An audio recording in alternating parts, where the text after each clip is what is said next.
Il y a en l'homme un désir profond, plus profond que tous les autres, un désir fondamental, inconscient, et l'essence de ce désir est ouverture à l'autre. Affirmation interpellante pour nous qui avons plutôt l'habitude de vivre dans des bulles plus ou moins étanches.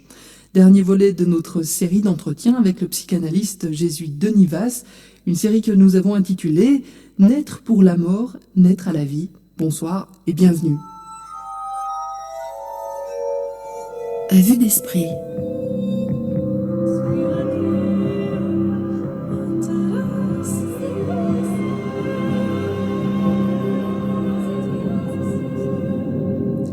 La vie est fondamentalement quelque chose qui se donne, qui se reçoit, qui se partage, mais qui ne se possède pas.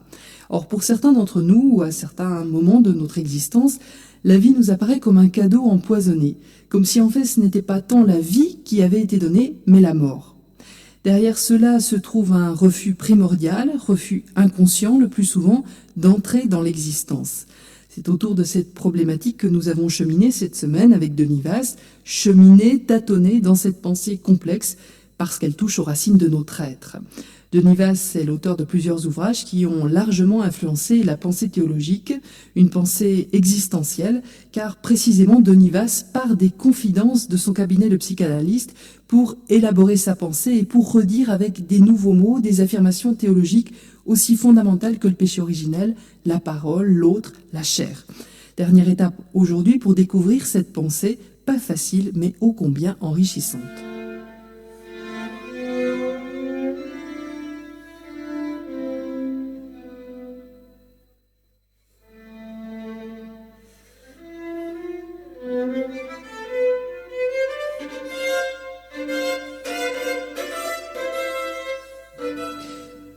Denis Vasse, vous écrivez que l'essence de l'homme, ce qu'il y a de plus fondamental en chacun de nous, en chaque humain, elle vise à l'ouverture au réel, à l'altérité. Oui, parce que sinon nous ne serions ouverts, nous serions ordonnés qu'à ce que nous connaissons comme objet.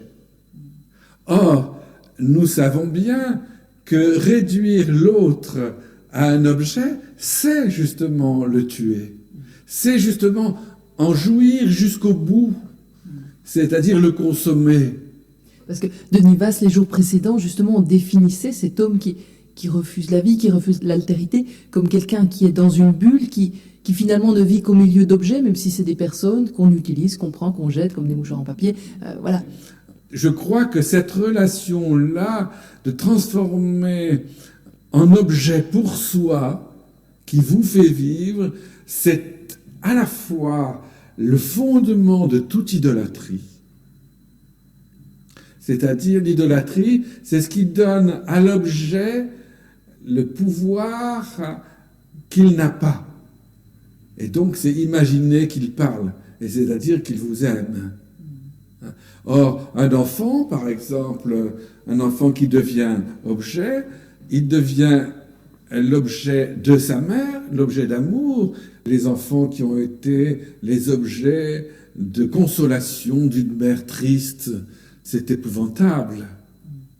Ils vont se débrouiller, incarner cet objet de tristesse. Et une femme que j'ai suivie pendant des années et qui avait la possibilité, qui avait trouvé quand elle était petite, la possibilité de déclencher des crises terribles. Elle était devenue l'incarnation de la crise de ses parents. Parce que ses parents, sa mère s'était trouvée dans une espèce de désespoir au moment même où elle a été conçue et où elle est née.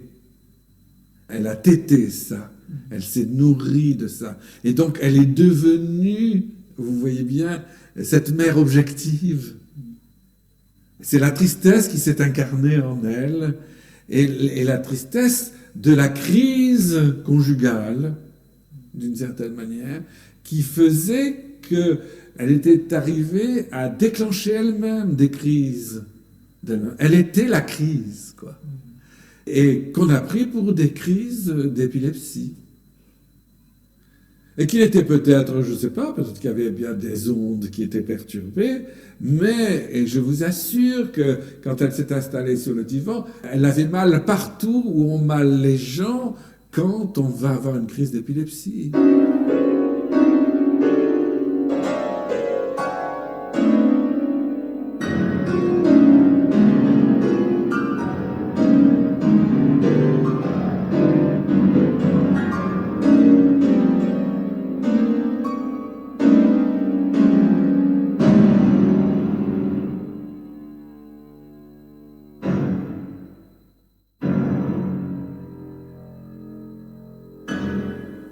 Denis Vasse, est-ce que cette manière d'être en relation avec l'autre, de le réduire à un objet, l'image que j'en ai, etc., est-ce que c'est pas une perversion de ce désir fondamental qui est le désir de l'autre? Oui, on peut dire même, si l'on va jusqu'au bout pour être juste, c'est la perversion fondamentale du désir de Dieu. D'où ce sentiment d'insatisfaction de celui qui vit comme ça, qui est dans sa bulle, dans le besoin de répéter sans cesse. Puisque ce qui satisfait la pulsion, c'est justement d'avoir un objet. Parce que quand vous avez un objet, il n'est plus étranger à vous-même, il est en vous-même. Il est réduit à ce que vous savez. C'est pour ça que le savoir a une telle force pervertissante. Un jour, je me souviens, mon père m'a dit, j'avais fait une bêtise, j'étais petit, et il m'a dit, mais je te connais comme si je t'avais fait. Et bien, je lui ai dit, alors tu me connais bien mal. Comme si je t'avais fait. Comme s'il était mon origine. C'était un bon type, mon père, en plus.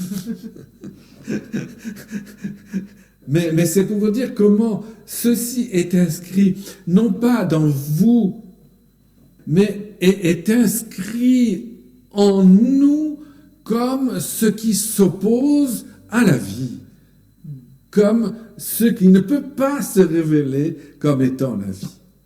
Et alors, nous avons la prétention de penser que la vérité de la vie, c'est quand on s'éclate. C'est l'intensité du sentiment qu'on en a. C'est-à-dire quand nous sommes satisfaits. Alors, c'est vrai que nous sommes un montage pulsionnel qui réclame périodiquement des satisfactions, manger, dormir, faire l'amour, voir. Bon. Et chacune de ces pulsions peut être prise pour le désir lui-même. Mais qu'est-ce que c'est qu'un désir qui se satisfait? Il ne meurt pas, il recommence. Et vous voyez bien qu'effectivement, le désir est infini, comme disent les philosophes. C'est-à-dire qu'il vise, il est ordonné à une altérité radicale. Et alors, quand il se vit à ce niveau-là, le désir, ça devient quoi? Il est de Dieu. C'est-à-dire, vous parlez et vous aimez comme Dieu, et vous vivez comme Dieu. Et je suis dans le partage, je suis dans l'ouverture, dans la rencontre. Mais ça n'est même plus un souci pour vous. Deo gratias. Justement, c'est ça la liberté.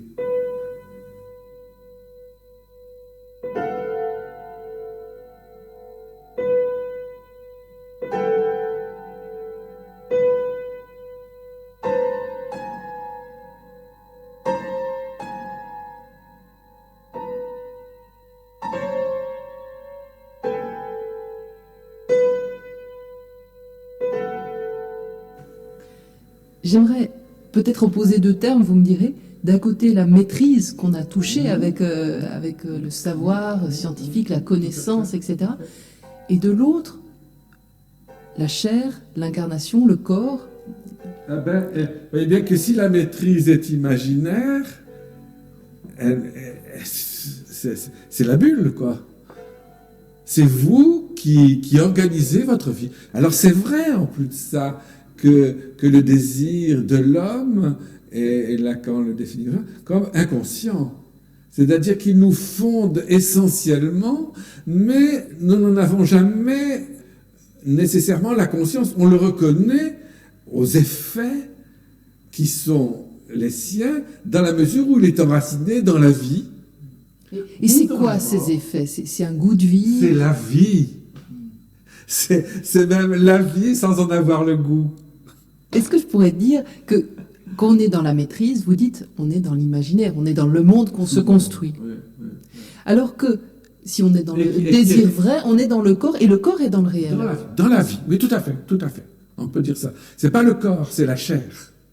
Qu'est-ce que vous mettez derrière ce mot de chair? Justement, c'est pas le corps qui est dans le réel, c'est la chair invisible qui est la nôtre. Alors, qu'est-ce qui caractérise le genre humain? C'est qu'il a la même chair, parce qu'il est animé du même esprit. Je ne suis pas toute la chair, vous n'êtes pas toute la chair, nous sommes de la même chair. L'unité de cette chair, elle n'existe que dans la rencontre. Comment c'est possible? Eh bien, c'est parce que c'est dans la rencontre de l'homme et de la femme que se donne la chair, l'unité de la chair, c'est-à-dire l'enfant. L'enfant qui naît d'un homme et d'une femme indique l'origine de tous. C'est-à-dire qu'il révèle à ses parents ce que ses parents savent très bien, c'est-à-dire qu'ils ne sont pas l'origine de leur enfant. Mais que leur enfant témoigne de la vie originaire qui est en eux, qui a coulé en eux. La chair comme ce lieu d'origine commune de tous les humains. Comme la source, tout à fait. Comme la source. Mais qui est impossible à penser. Pas plus que n'est possible à penser ce qui cherche à se dire quand je vous parle. À mon avis, nous ne pouvons pas en parler de nous-mêmes et par nous-mêmes. Et à mon avis, c'est toute la formidable, incroyable institution du sacrement. Je ne peux qu'y croire. La vie qui est la mienne, qui est en moi, je ne peux qu'y croire.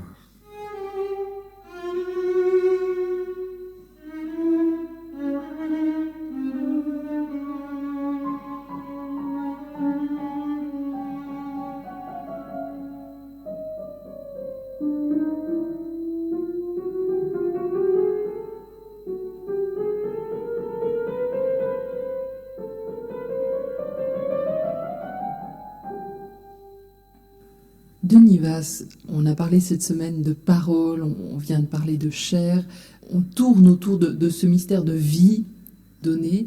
Est-ce que quand le moi, qu'on s'est construit, notre belle façade, etc., est-ce que quand notre belle façade entre en contact avec ces réalités-là, d'une certaine manière, quand il y a une parole qui touche, est-ce que le moi n'est pas du coup appelé à s'effriter?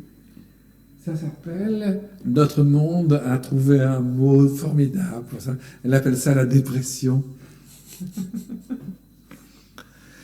Et ce mot scientifique qui a, dans le système où il est employé, dans l'ordre du monde, qui a tout à fait sa logique, vous voyez bien que c'est un mot qui empêche de s'interroger sur notre attitude profonde, subjective, par rapport à la vie et au vivant. Mais vous voyez bien que s'il n'y avait pas ça, si ça ne nous entraînait pas à la mort, jamais nous ne ferions l'expérience de la résurrection. On touche vraiment bien là le mystère de la mort-résurrection. Ah oui, tout à fait. Consentir à la vie, finalement, c'est quelque chose qui n'est jamais fait une fois pour toutes, c'est toujours un combat à recommencer. C'est toujours à recommencer pour nous, mais c'est ce qui est en nous depuis l'origine. C'est-à-dire, c'est ce que l'Église appelle l'esprit. Alors, on peut dire que, vous voyez, c'est plutôt du côté de l'essentialité du désir. Mais c'est justement, nous, on n'est que dans la jouissance du désespoir. Mais vous voyez bien que découvrir en nous quelque chose qui vit alors que nous devrions être dans la crise, le deuil, etc., ce n'est plus être dans la jouissance pulsionnelle, mais c'est à la condition de découvrir en vous un désir qui n'est pas de vous.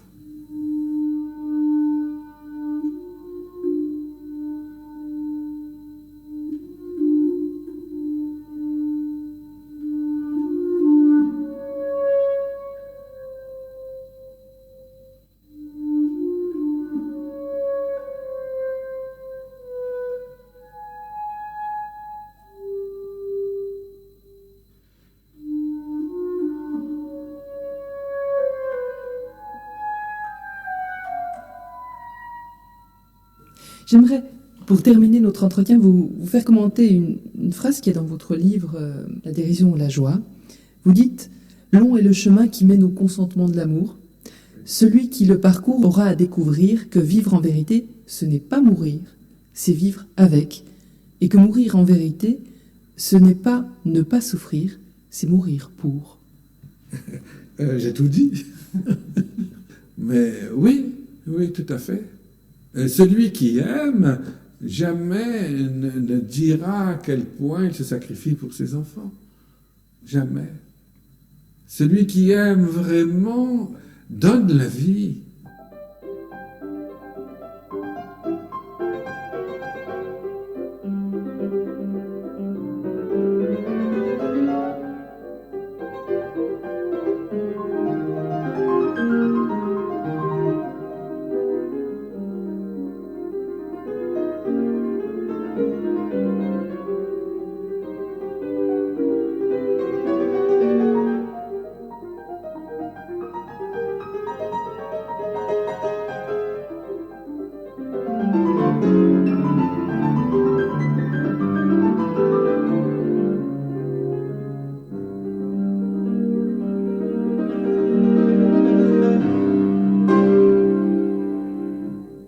Denis Vasse est psychanalyste et jésuite, il est l'auteur de nombreux ouvrages, nous en citons quelques-uns.